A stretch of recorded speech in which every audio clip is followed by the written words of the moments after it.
So when you talk about detailing, anything that covers cleaning, detailing, and protection, we do. So what I'm going to start off with is cleaning this car.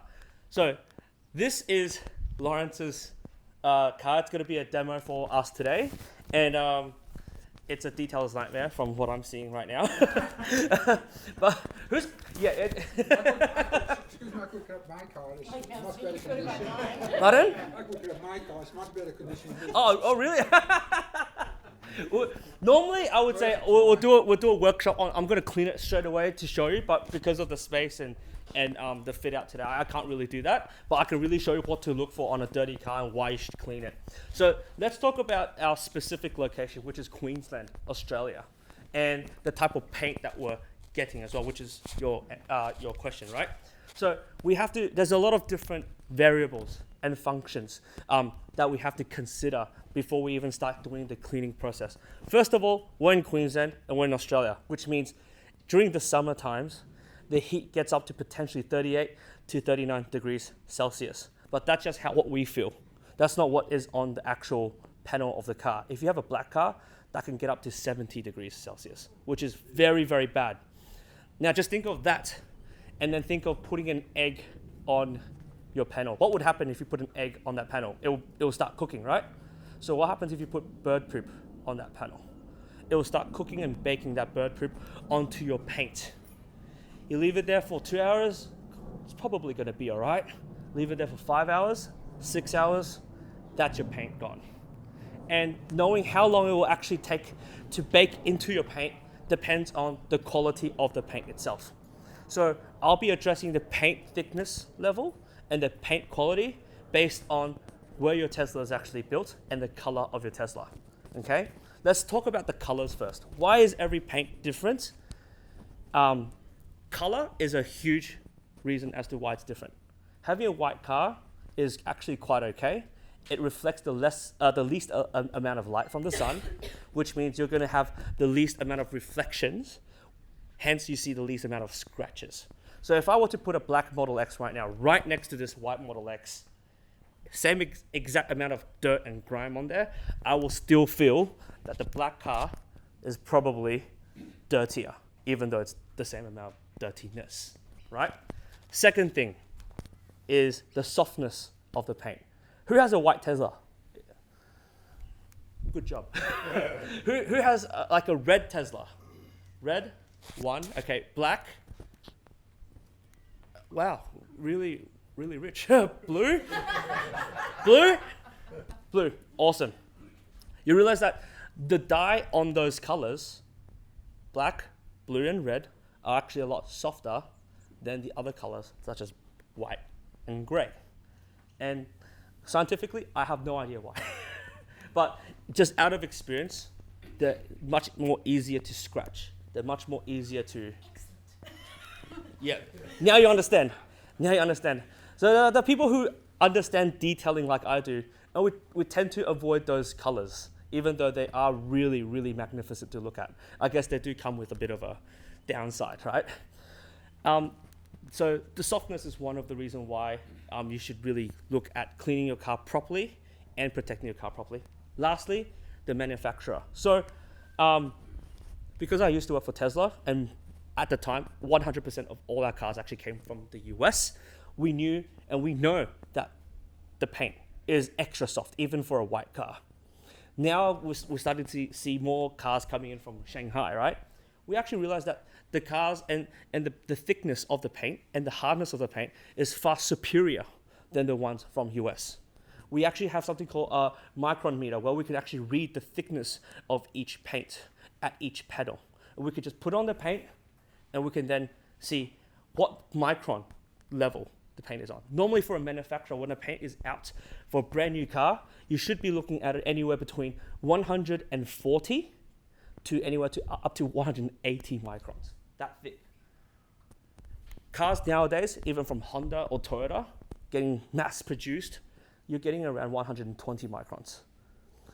And sometimes for Tesla cases, you will have a panel that will have 300 microns and a panel that will have 60 microns from the US.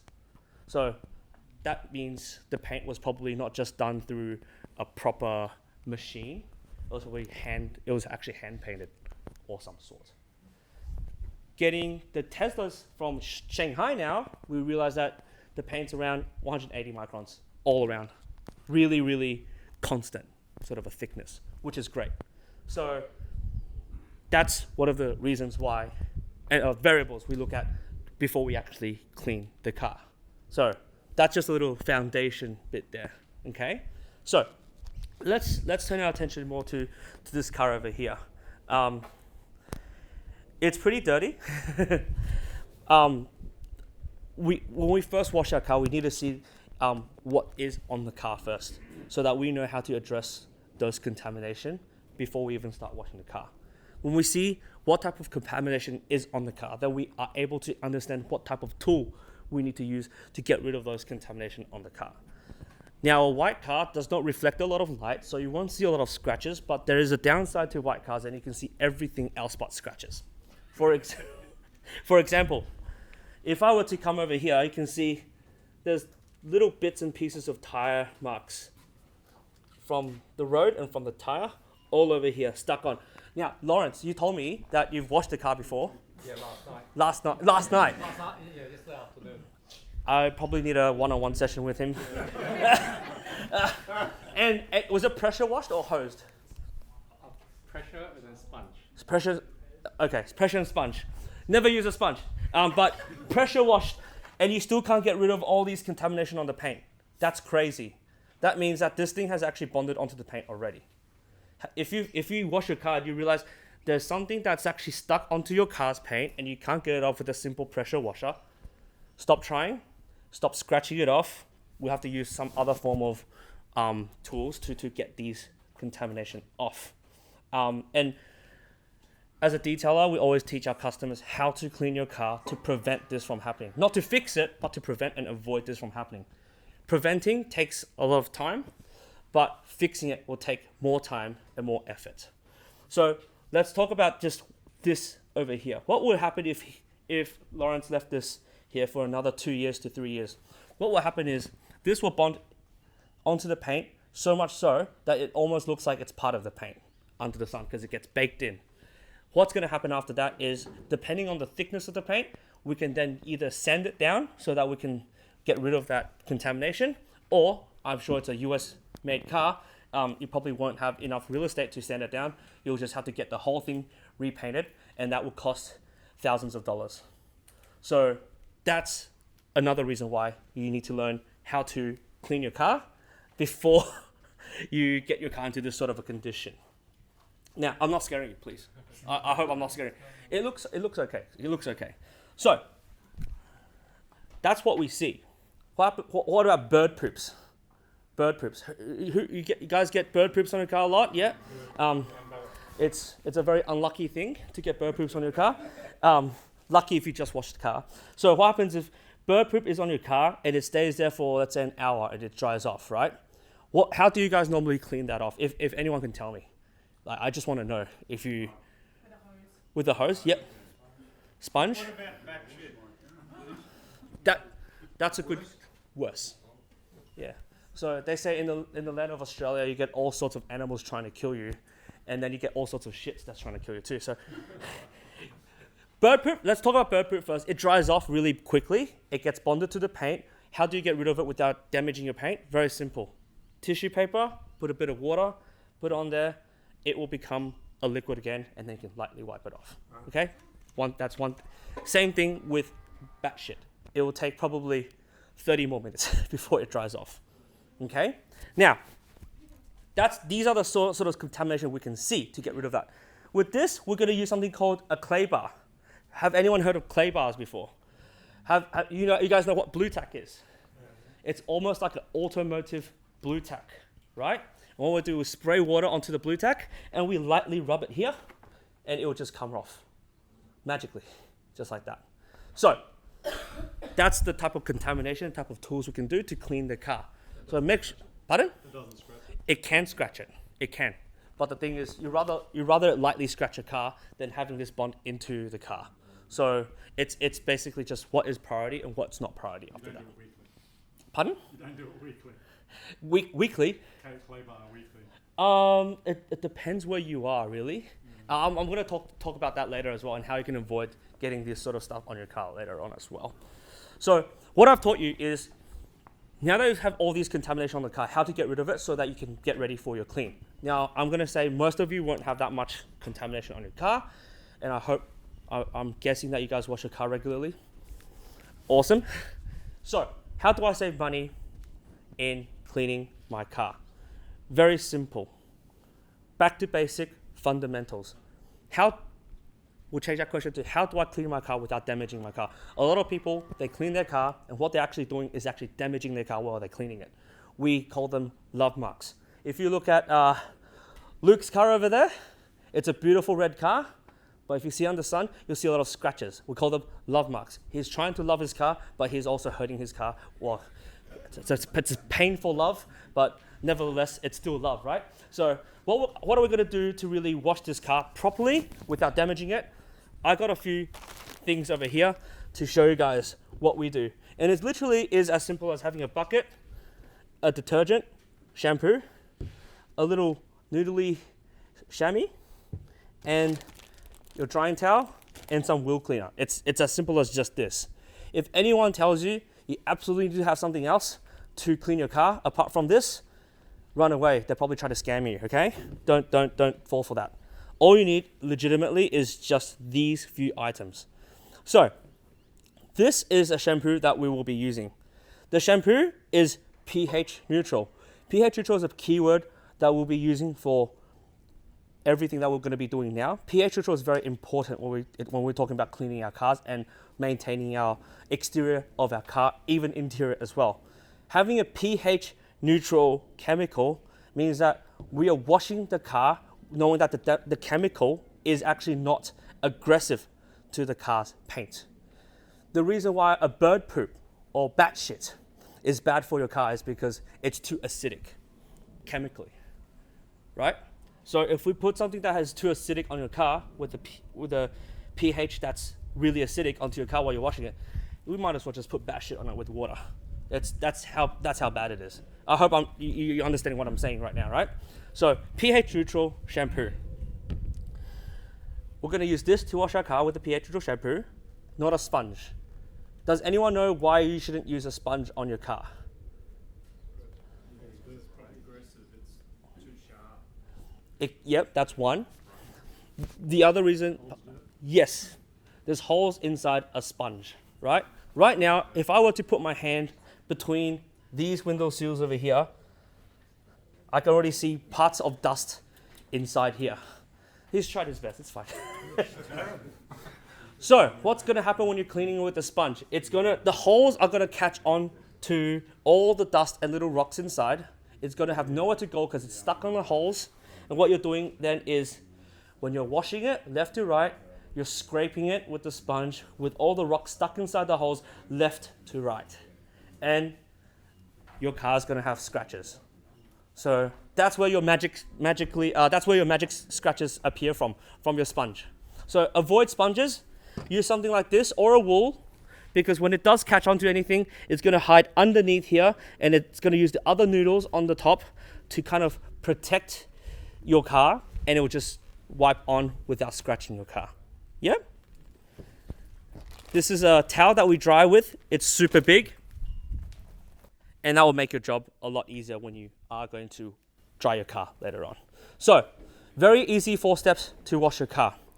And if you guys are taking note, you can take this. If you're not, it's okay. It's very simple to remember. 2 steps are exactly the same. First step is to wash your car with water. I don't care if it's a hose or a pressure washer, wash it with water. You're going to try to get as much dust off your car as possible. Get to the crevice of the car, all right? Get to the edge of the car. Make sure all the dust is off, okay? Because what you're doing right now is you're prepping to put the shampoo on the car.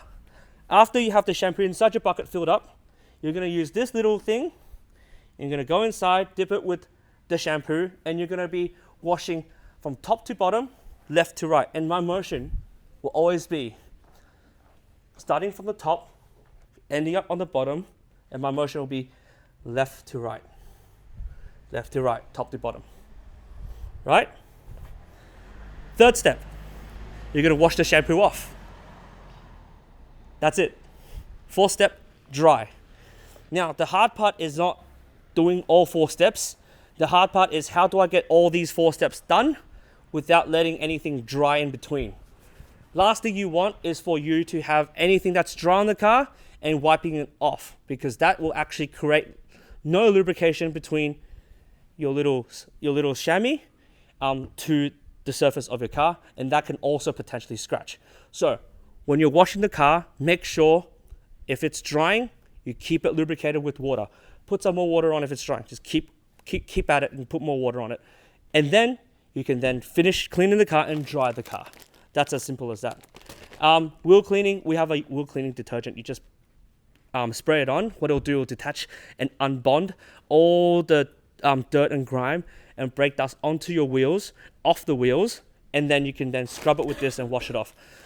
The wheels are probably one of the, I guess, hardest thing to clean, but it's also, you don't have to put too much effort onto it because it's not going to scratch as easily as the paint on the car.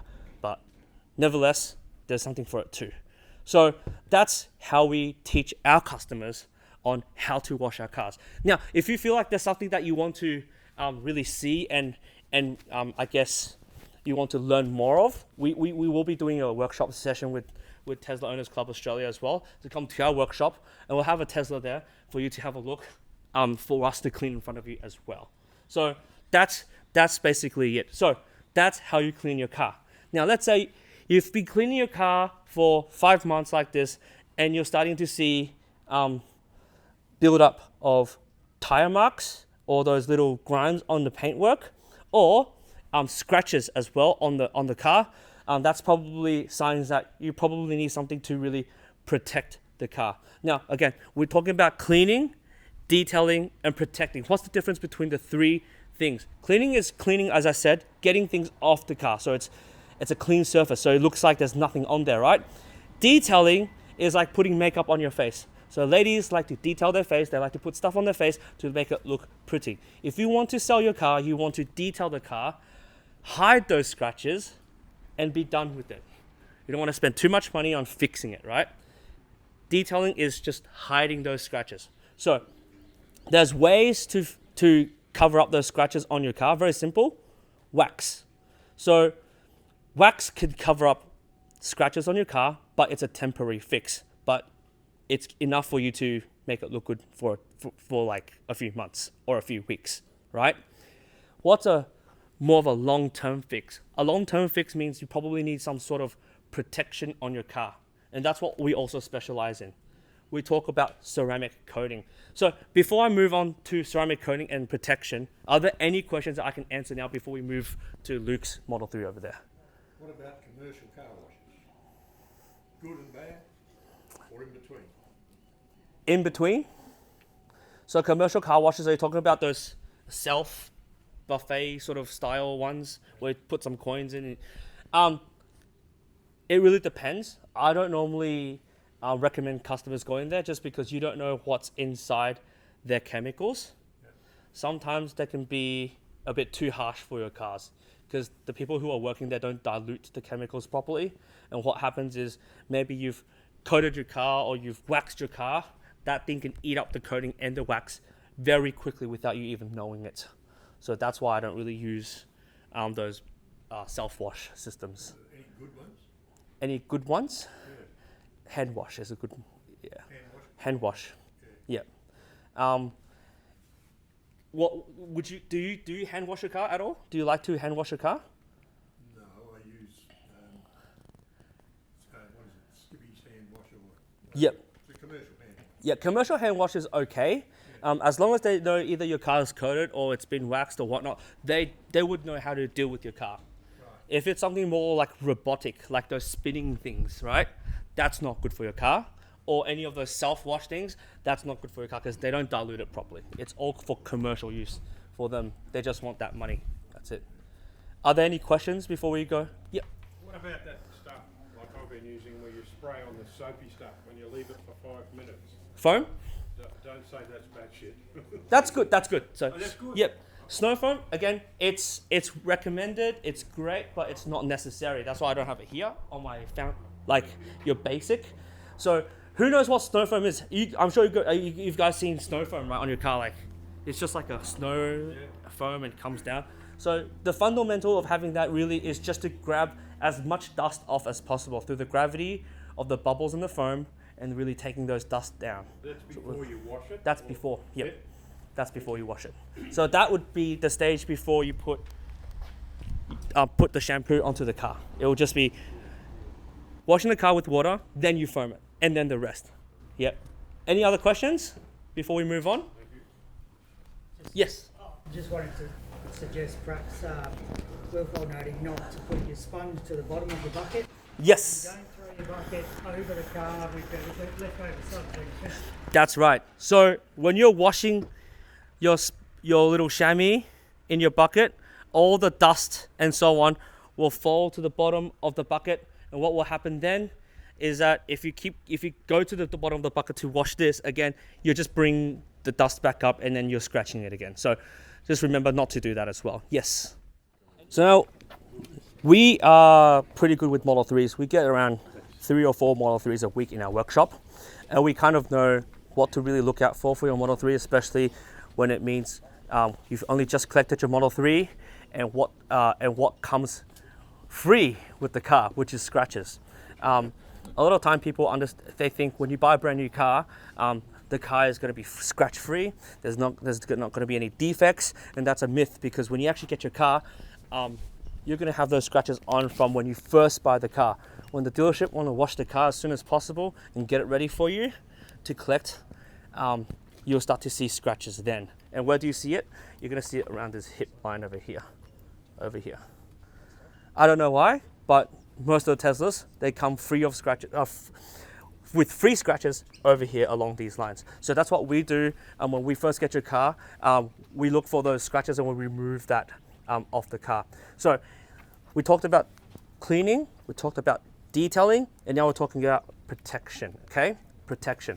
So we also specialize in protection in terms of ceramic coating. Has anyone gotten their car ceramic coated before? Yep, okay, sure.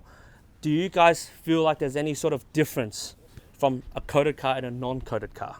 Stays cleaner. Stays cleaner and... Yep. It's easier to wash. Easier to wash? Yep.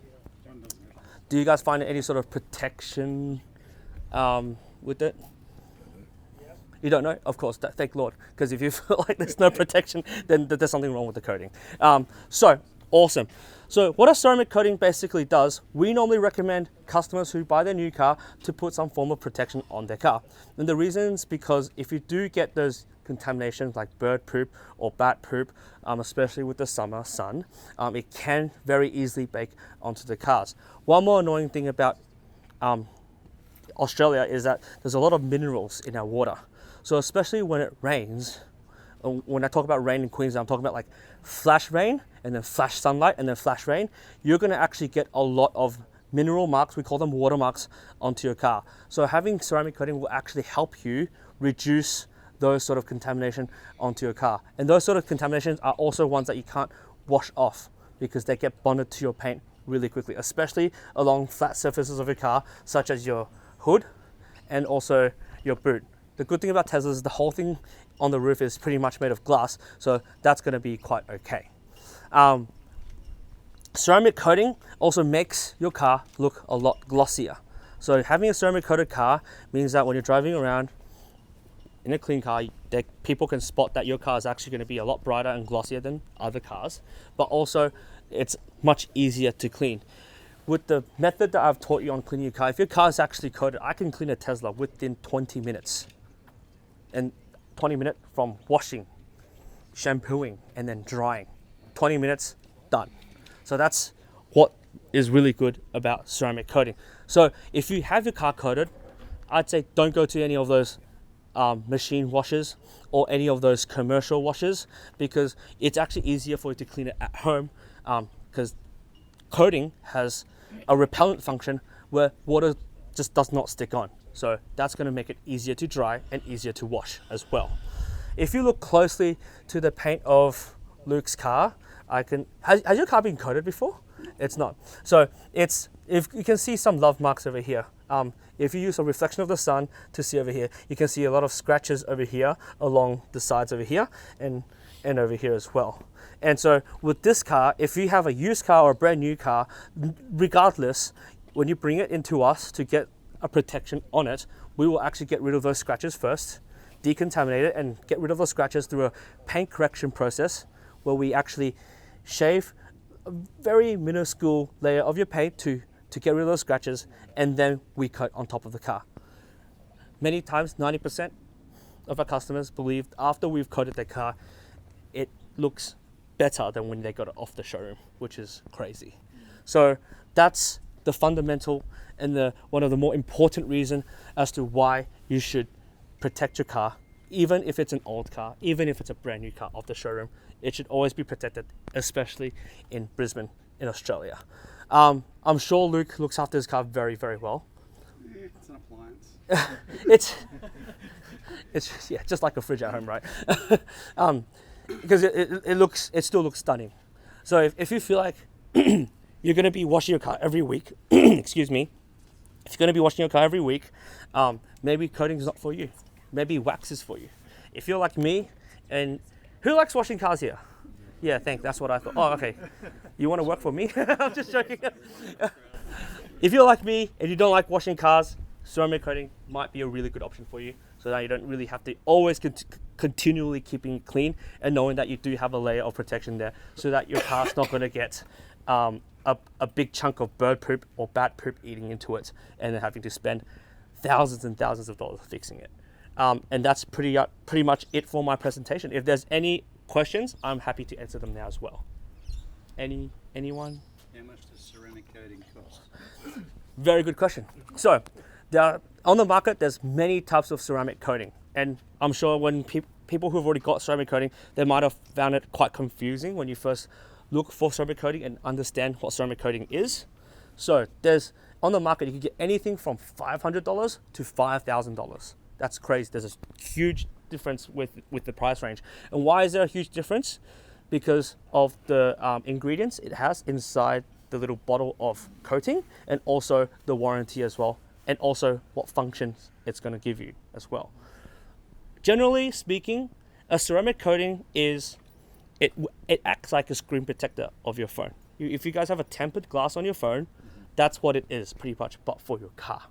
So instead of buying a big panel of glass that is specifically cut and made and put on for this car, which you can't because it's got curves and edges, what they've done very smartly is made it into a liquid form.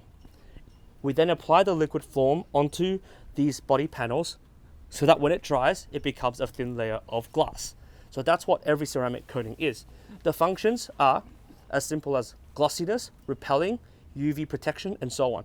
Then you can add extra functions in. So that's when it becomes more and more expensive.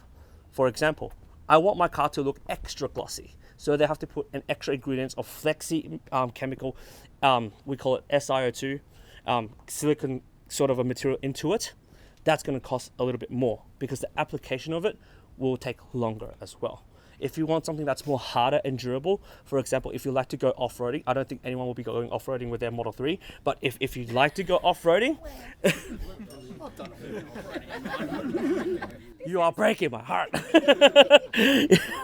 If you are going off-roading, then yeah, you might need to have a dual layer sort of a coating, so that it's much more durable and easier to get mud and sand and salt contamination off your car.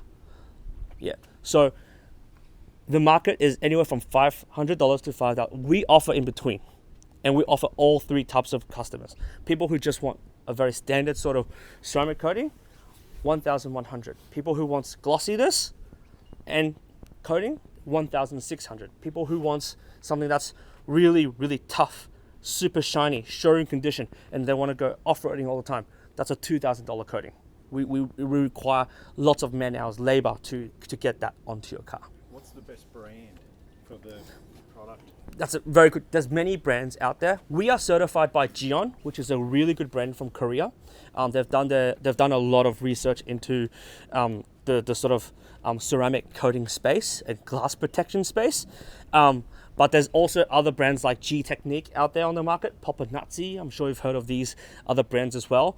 What are the difference between the brands? Again, similar stuff, just very similar products, but slightly different in terms of warranty and functions. So when you ask for ceramic coating, when you're asking people about what they offer, make sure you ask what functions it comes with. What's the warranty? Do you guys paint correct my car, get rid of my scratches before you put the coating on, or do you not do that? Do you just apply it on? That's all the questions you need to really ask as well. What about wrap, please? Wrap. And does it make it any glossier? Yes, it does. So your Model 3 is the one that's wrapped, right? Yep. I have a wrapped Model 3 as well. You spend a lot of money on wrapping your car. If you wanted to act like it's the same as your paint, you can potentially, and we do it all the time, coat that wrap as well. And what that does is stops watermarks or bird poop from eating into the wrap and destroying the whole entire wrap. That's happened before, and we've seen customers had wraps that has been, damaged by contamination. So the coating will actually help that as well, and it will make it glossier. Yep. If you've got a dodgy ceramic Mhm. and you go to you and can you actually take it off? Yes, you Once can. it's on, it's- You can. So we use a cut and polish, like cutting the layer of coating off. Yep. So what about ceramic coating wheels and glass and things like that? Yep. So a car comes in different sort of. They're made of different materials. Obviously, you got glass over here, and you got plastics. You got chrome trims, and you got your wheels as well. We have different coating for individual parts to coat. And when we say we provide you a $1,100 service, for example, we coat every part of that car. So paint protection with the ceramic coating, your trim protection for all your trims, all that, and your wheel protection with your rims coating, that can actually cover up to 900 degrees Celsius. And we even do your calipers. If you option for the highest one, we take your wheels off, we do the whole entire barrel of your wheels, and also we do the calipers as well. Coating your wheels is a really good option for customers who do not like to wash wheels like me. It's just tedious and annoying, and you get yourself dirty all the time when you're cleaning your wheels. You've done a really good job, actually. So, good job, Luke. They're actually really easy Because of the spokes are so far apart, right? Hand right inside and wash it out. There you go. Yeah. The forward-facing part of your car, which catches all your bugs if you're on a trip, Mhm. or small stone chips, does a ceramic coating prevent or not prevent? Yep. So a ceramic coating can prevent up to a certain amount of things, especially for your front part of your car. As you say, Model 3s and Teslas, they don't have a grille. They don't need a grille to be able to cool an engine. So everything is just paint in the front, and that's all vulnerable to get chipped, scratched, bird droppings, or even bugs dropping. Yep, bugs, dead bugs. Coating will help with those smaller things like your bugs and your poop and whatnot. It'll make it easier to wash off and clean off. But depending on the size of a rock, what speed it's traveling, it can still hit through a ceramic coating. I didn't talk about this before, but I guess I'll talk about it now. Paint protection film is a great alternative to ceramic coating, and it can protect that. It's a thick layer of transparent film you can apply on the front, and what it does, it's self-healing. When a stone hits it, it won't damage the actual paint of the car as well. Yep. So we do a mixture of both? We do. So we have a package that we do full front paint protection film and the rear coated, and we coat on top of the paint protection film. So we protect your protection for the protection of the car. Another question is, Yes. your prices, are they based on brand new cars or? We used to. We do the same amount of work for every car, even if it's a brand new car. So it's all the same now. Because there's a few imperfections on my car, so you correct those. We correct those before we seal it up with the ceramic coating. Yes. TOCA discount? Yes. So every TOCA member here gets a 10% off normally for all our services. And today I've said normally because we actually have an end of financial year sale right now as well. So $100 off the cheapest coating that we have, and $200 off every other coating. So even more. So what would it be for both, for the paint protection and the you're looking at 3,900. Yeah. Yeah. Paint protection's just at the front. Paint protection film, just paint For the front. Yeah. And then the ceramic coating. in the back. Yeah, so that's gonna be $3,900. Yeah. Yeah. Oh, the gentleman in the back. We drive on country roads and I'm going to try to keep my car for 10 years or more. How often would I have to, or how long would it last before I had to do, like I'd get the most expensive double coating thing. Mm-hmm. How long would that last before I'd have to say? To redo it again? Yeah. Okay, sure. So our coatings, thank you for asking. I forgot to cover that. Our coatings start off with a 10-year warranty. And then for the the two higher ones, option that we have is a lifetime warranty. The warranty will stay there unless you don't wash your car for 6 months, and then the contamination starts eating in all to your coating. So we always say to have your warranty, as long as you keep your car washed every 2 to 3 weeks, and using a pH neutral soap, you have warranty that will cover that for you. Yeah. And you don't have to bring the car back for inspections to... Highly recommended, but not necessary. Highly recommended, but not necessary. So it's good to know that some people do make you come back for Yep. inspections, which you got to pay for. Exactly. And we say to our customers, it's recommended. We will remind you once a year, come back, we'll do a clean for you. Just treat it like an in and out wash from your normal car wash.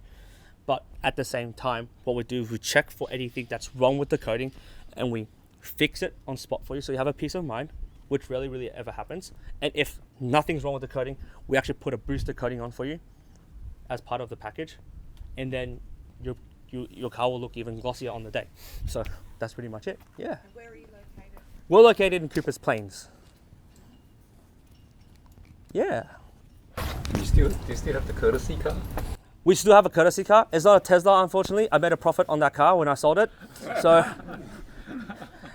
we went to order another one. It says 6 to 8 months, and I'm like, nah, I can't deal with that. But we do have a Cube. So if you guys need a loan car, we do have a combustion engine car for you to borrow for the time being. But other than that, I'm sorry. You were doing so well. Oh, I'll just leave now. You want to drive my car? We have a packed program. So thank you, Anthony. Thank you, Luke. Thank you. Thank you for inviting us again. No worries. There are a couple of things I want to cover